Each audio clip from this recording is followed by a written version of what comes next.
Hi, welcome to the Unbelief Podcast. I'm Jeremy, and I'm here with Andrew Zersky.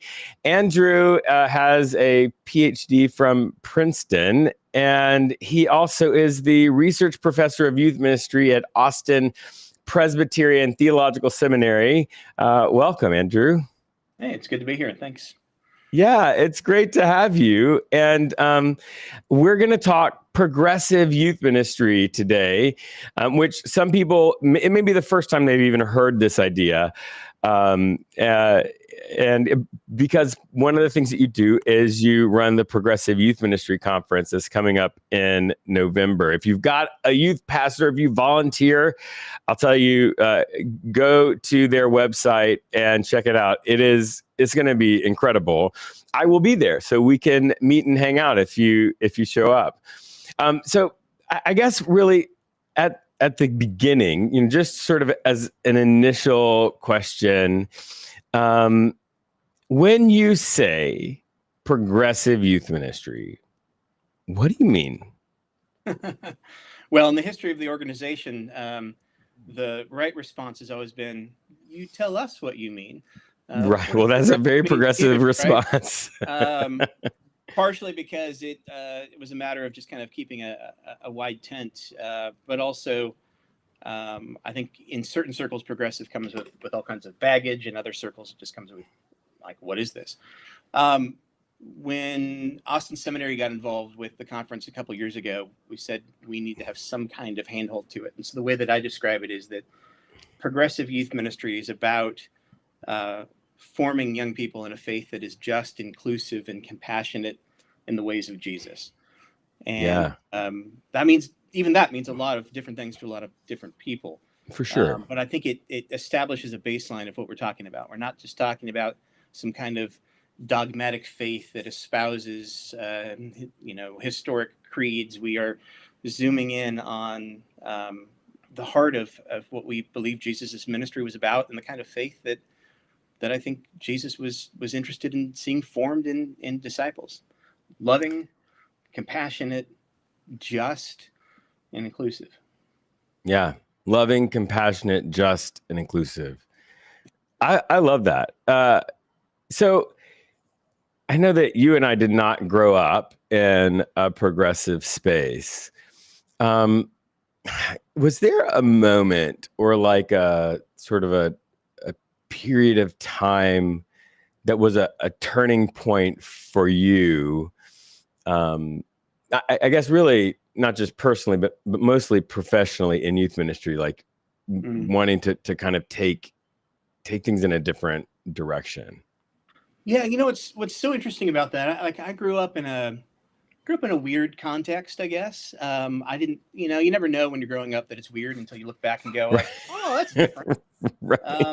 And I hear so many stories of people that grew up in like oppressive fundamentalist Southern Baptist kind of backgrounds. What I didn't realize is I was growing up in a fairly conservative but Jesus people kind of environment. My earliest memory of church was Calvary Chapel in Costa Mesa, just a few years after they got themselves off the beach and into a building. And I grew up in a context where a little bit later on in elementary school, I just assumed everybody had a female worship leader who played the electric guitar on Sunday mornings, like early 80s. That made sense. Right. And my mom was a leader in women's ministry in Portland, Oregon, like around the entire city. And so there were aspects of my growing up that were very different. But I was also in a fairly conservative congregation where I spent time as a middle schooler going to prophecy conferences and like end times prophecy, urban kind of stuff, like where's the mark of the beast? And I was all in as middle school, into like, where's the mark of the beast? And Ken Ham from ICR, Institute for Creation Research, was literally, when I got to meet Ken Ham. Oh my gosh, you met him. Signed my book as an eighth grader, like. Oh my gosh! Deal for me, and I failed English in eighth grade second semester because they gave a 20-minute talk. It was supposed to be 4 on evolution versus creation. Oh my Like, gosh. so this is the soup that I was stirred in, but at the same Yeah. time, like, you know, I'm in these contexts where, you know, women in ministry was not debated at all, and where Right. justice issues, social justice was huge. Yeah.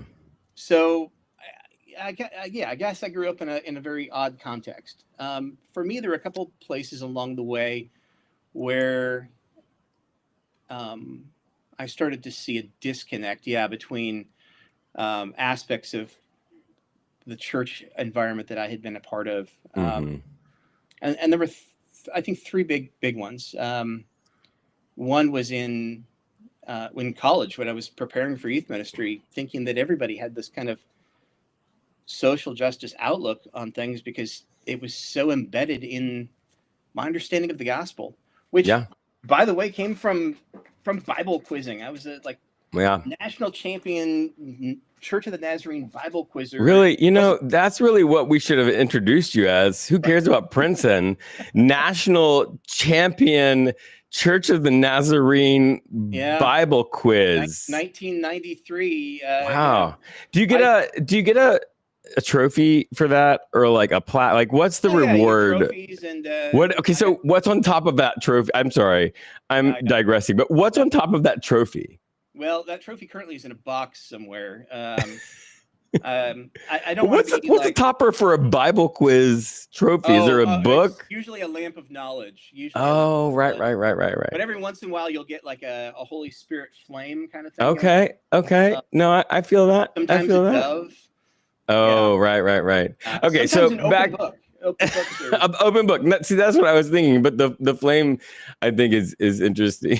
So right. I'm sorry. Back to the thing. So you are in the world. You're starting to have some.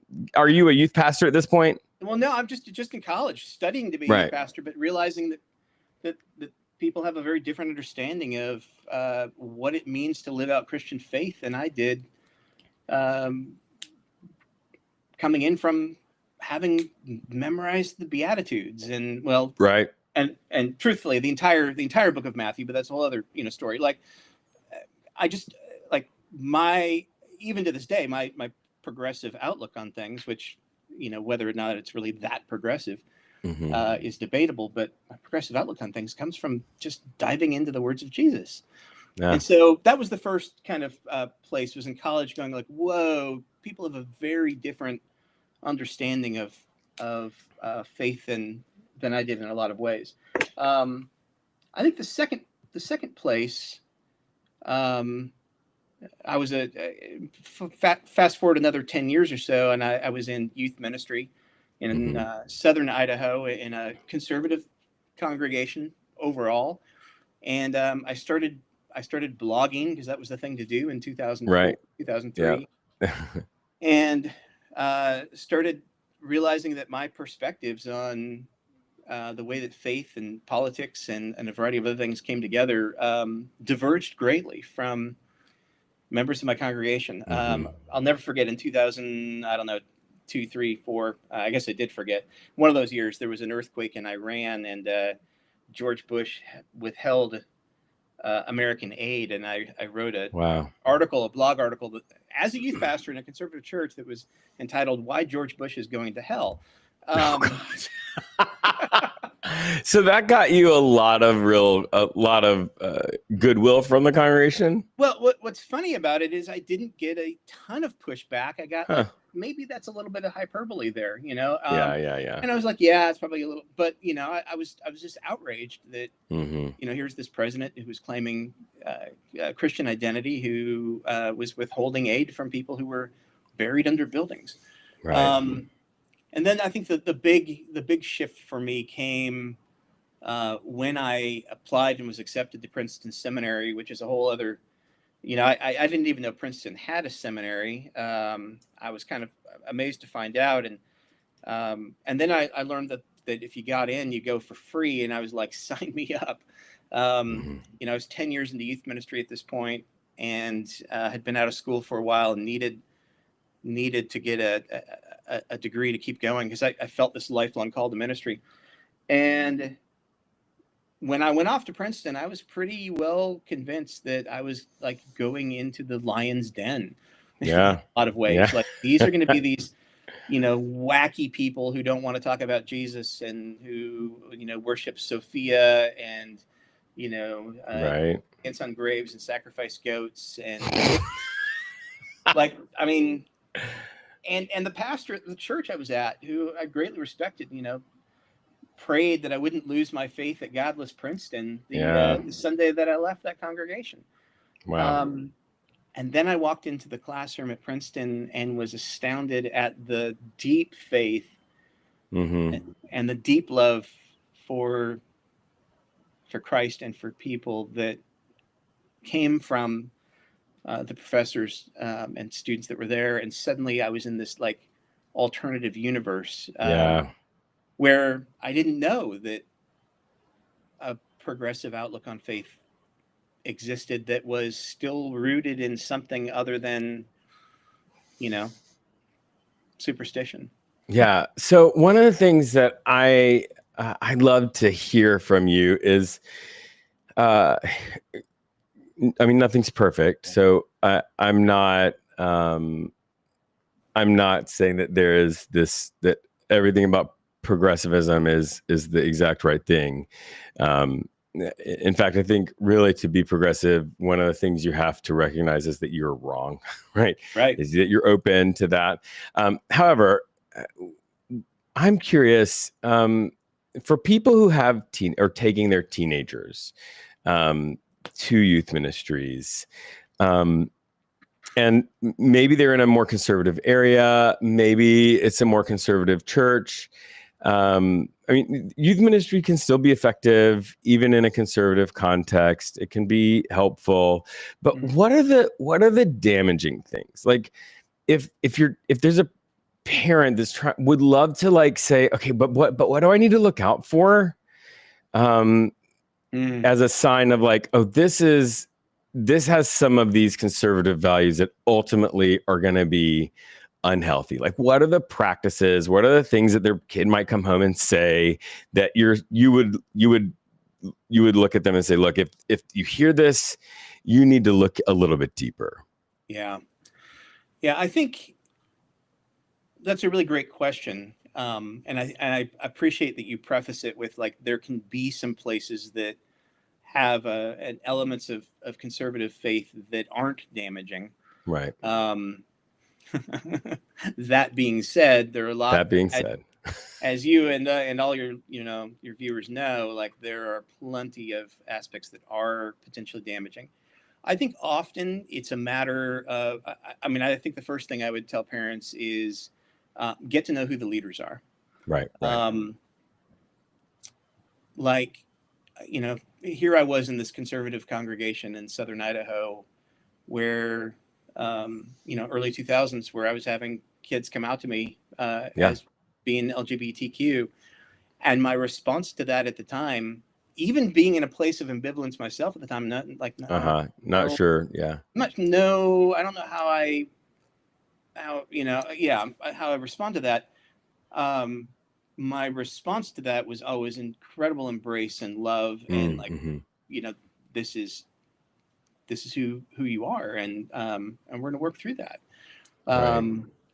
So I guess sort of to extrapolate that into like a warning sign for parents, if their kid comes back and talks about a queer kid coming and not being accepted or being told that they're going to hell or that sort of stream of thinking, it's time to like have a meeting, get a little bit more information about what's going on in this youth ministry, because and you and I both know that like the research on when religious communities reject queer kids who are coming out, they're twice as more likely to try to unalive themselves. I'm curious, what's another thing that well, I think so getting to know the leaders and figuring out, regardless of what the theology of the congregation is, how dogmatic are the actual leaders of the youth ministry and the congregation actually?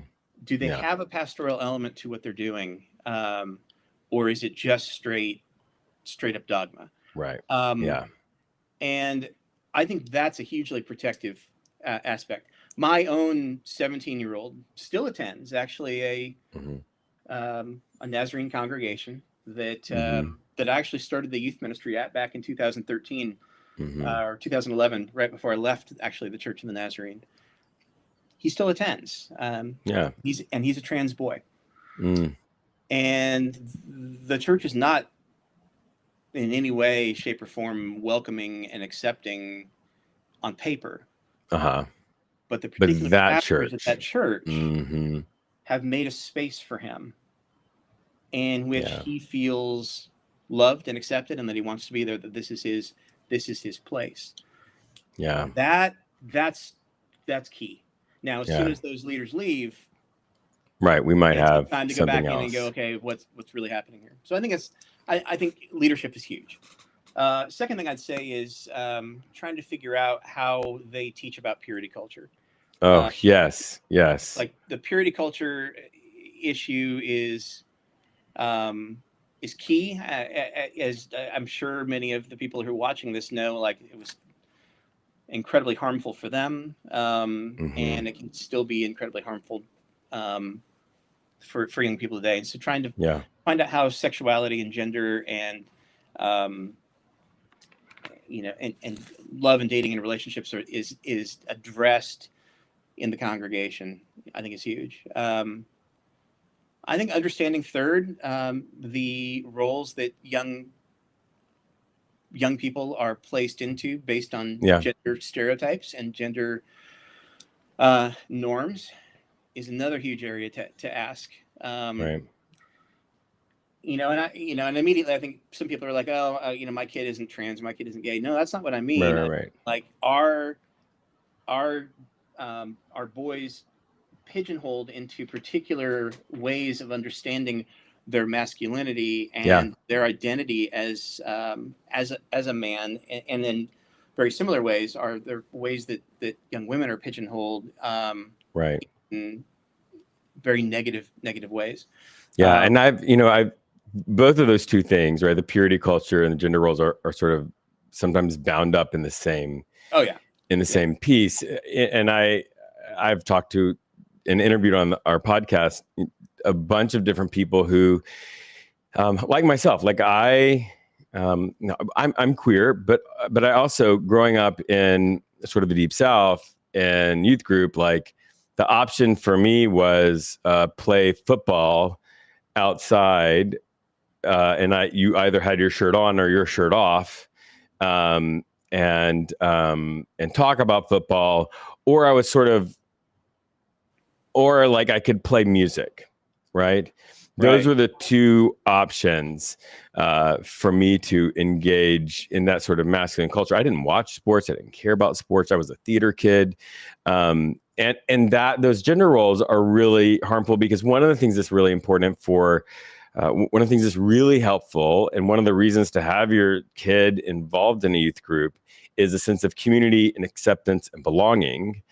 And when the gender roles are so harsh, they can't experience that if they aren't in those narrow things. Right. And then on the purity culture side, I mean, like, so damaging. So many women that were taught that like their bodies were something to be ashamed of, that when that their bodies were the cause of the sin of the boys or of males, and that then males are able to opt themselves out of really harmful actions because, well, it wasn't my fault. They caused me to stumble because they had one woman told me on the podcast, cross-body purse.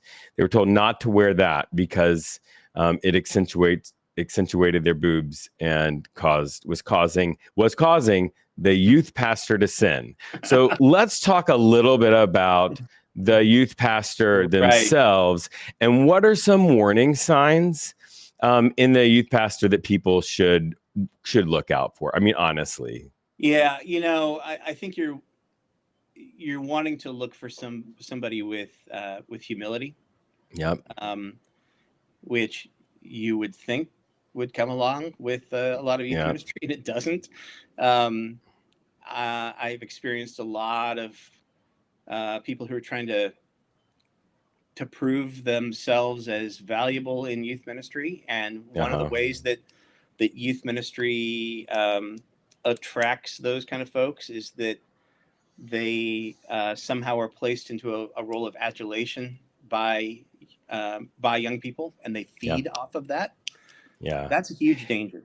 Yeah. Huge danger. It's a huge danger. And I think one of the things that also happens in concert with that is, I call it friend zoning, but where the youth pastor is really not in that role as youth pastor, but that adulation then becomes like, we're going to be friends. Right.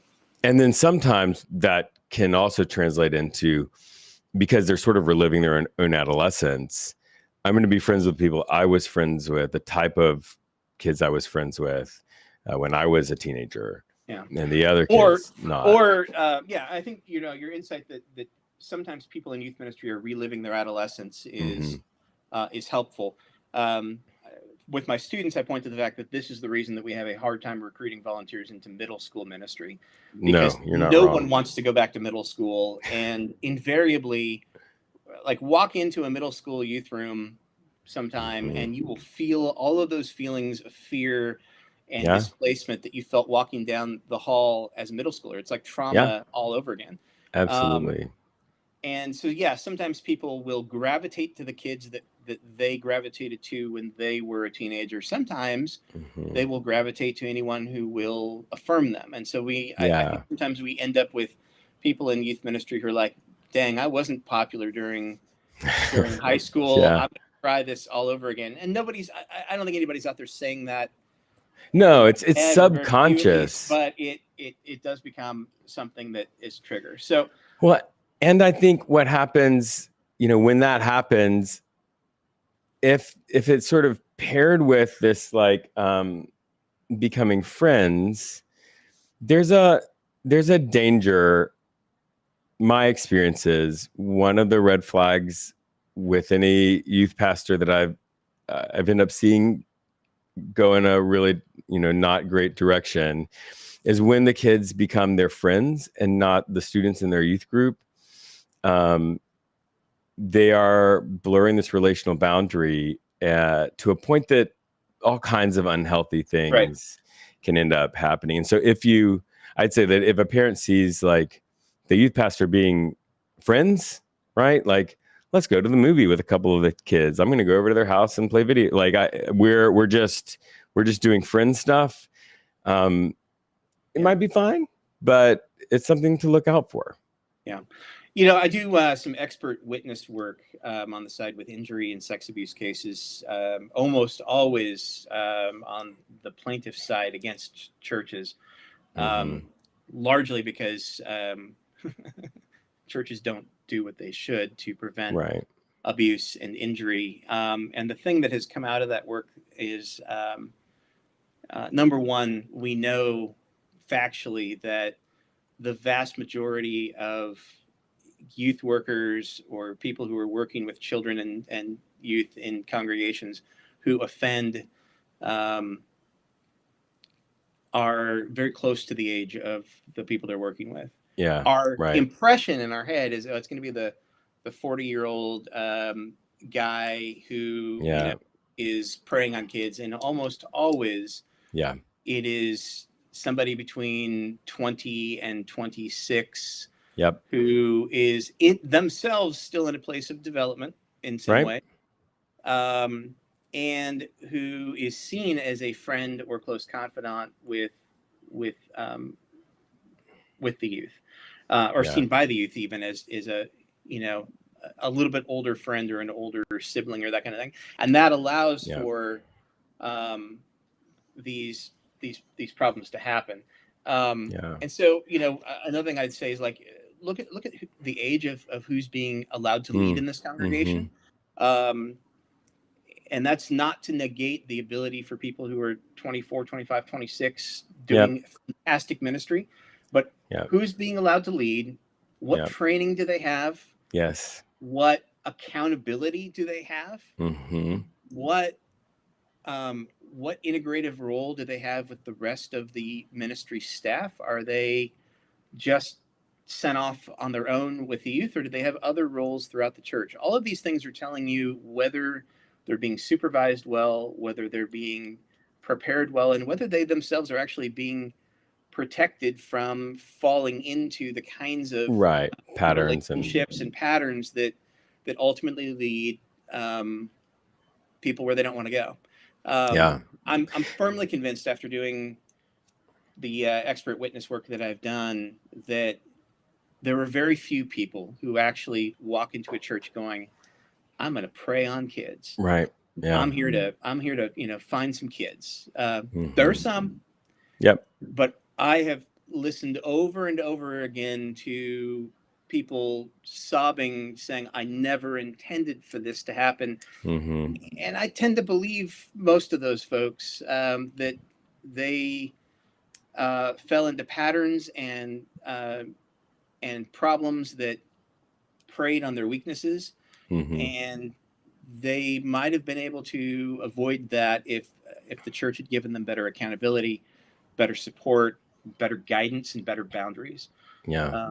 So all of those things I think are important for parents to watch for. It's not trying to suss out, is this youth worker a pedophile? I think the bigger question is this church protecting young people, Yes. ensuring that they don't have somebody who is or could become a pedophile by just letting them, go off on it alone in ministry.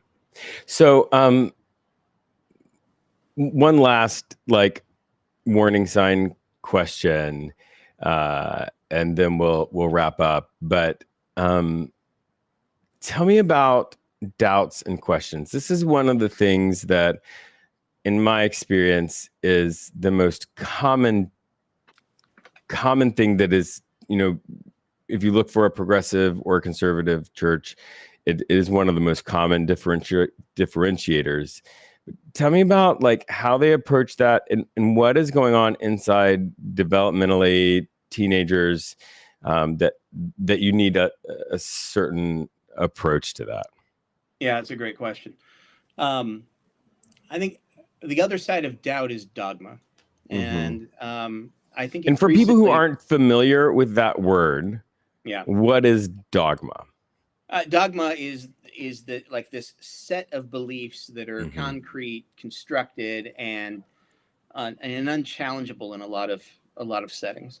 And I think what we're seeing right now in this resurgence in the United States among bold conservatism is the way that I think I would name it for the moment. Bold conservatism that is saying this is the way, and anything outside of this is not Christian. I mean, get on TikTok and just, or get on X right now and just look at the, what's being said by people in conservative traditions this way. There's this this is the only way to be a Christian. This is the only way to believe. And that's dogma.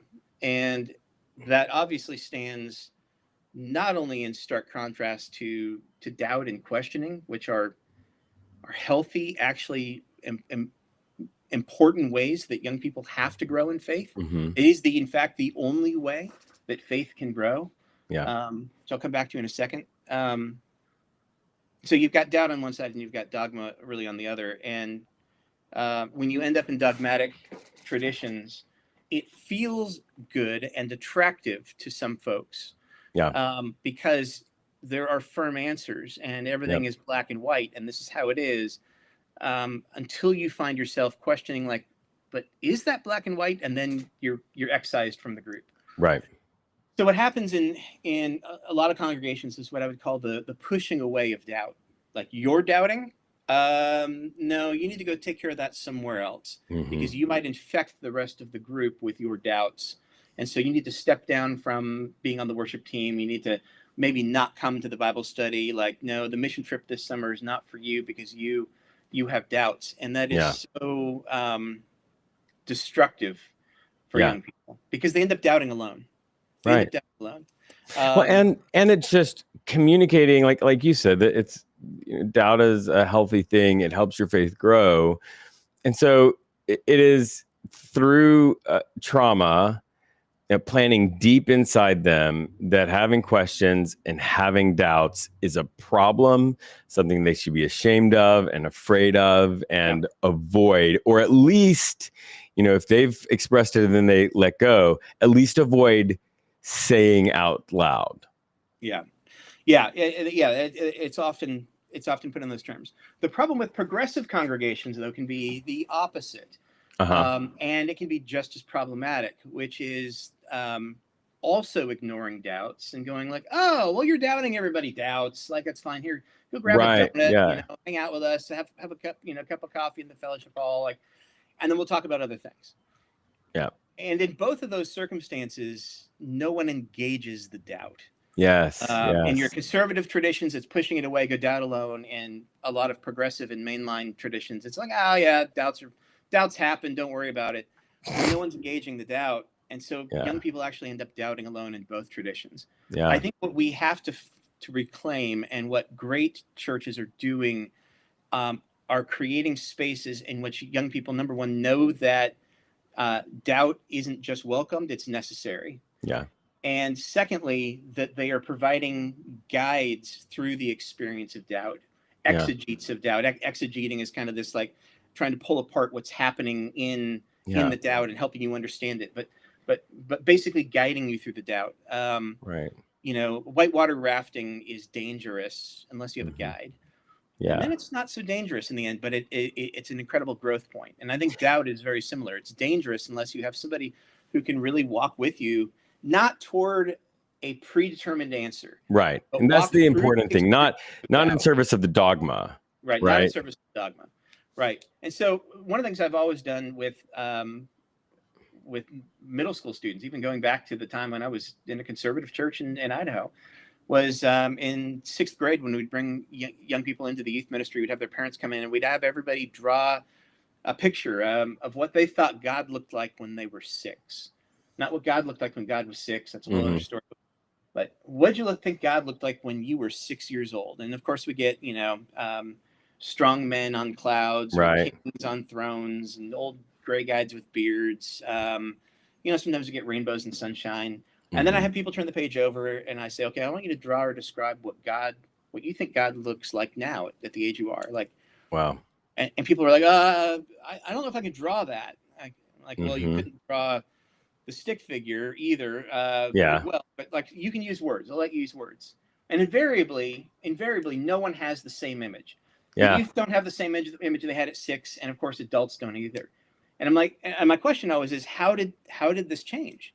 Well, I learned things, and I, read more of the Bible, or I, was exposed to different ideas, or I experienced life, and all of these things are good. But at the end of the day, my point is, you didn't get from 6-year-old understanding of God to where you are now without doubting what you used to believe. Yes. You had to doubt at some point that 6-year-old understanding of God and go, oh, wait a second, maybe it's not right. Right. And more than that, whatever image of God you have now is still just a stick figure compared to the ineffable, reality of who God is.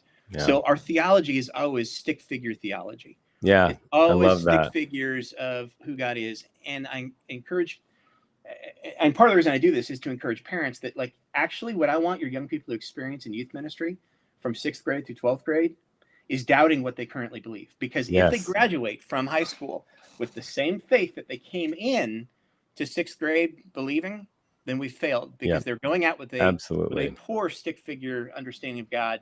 We want to move them along a little ways. And so doubt not only is welcome, it's necessary, and we're going to encourage it in certain ways because it's the way that faith actually grows.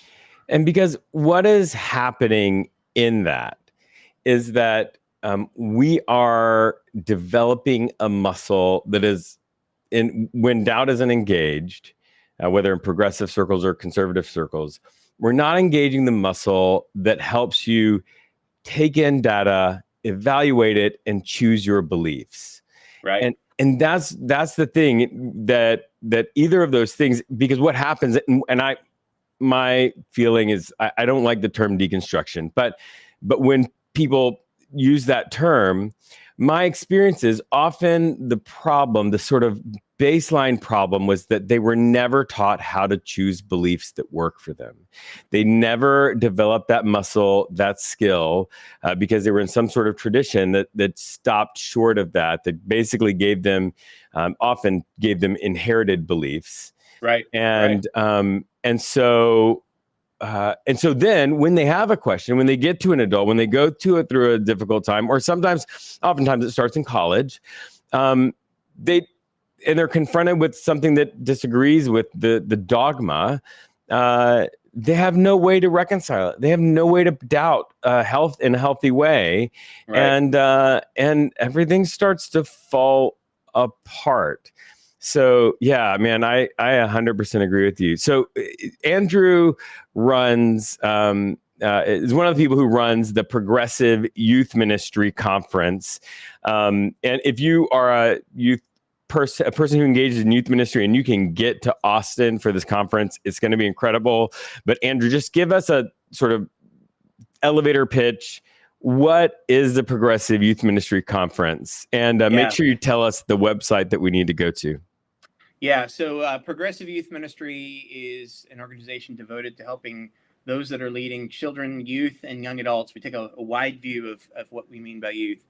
Those that are helping children, youth, and young adults develop faith that is just, inclusive, and compassionate in the ways of Jesus. And so everything at the conference is geared toward helping leaders build that kind of faith in young people. We've got keynote speakers this year: Brian McLaren, Ken DeCreasy Dean, Patrick Reyes, Terrence Mayo, a variety of folks from across the spectrum, 20 plus workshops in tracks in youth, children, and young adult ministry. And it's a great time to find not only resources, but kind of find your people. We have 30 plus exhibitors that are coming that are all progressive organizations, from mission trip organizations to seminaries to ministry curriculum producers. And it's a great place to find resources, find books, find people that you really resonate with. November 13th through the 15th on the campus of Austin Seminary and University United Methodist in Austin. It's kind of a split venue conference. You can find us at pym.events/2025. That's the easiest way to get to us, pym.events/2025. And you'll find out more about the conference there. Yeah. And I'm going to be there too. Yeah. So if any of you are listening or watching and you think you might show up, look for me. I'd love to have coffee and meet you in person. Andrew, thanks so much for being on the Unbelief podcast. If you're listening to this, we would really appreciate you sharing this. This will be a great thing to share with a pastor or a youth pastor in your life, and rate us, give us all the stars or a comment that's saying that we don't suck, whatever. It all really helps. Thanks so much, Andrew. Hey, thanks for having me on.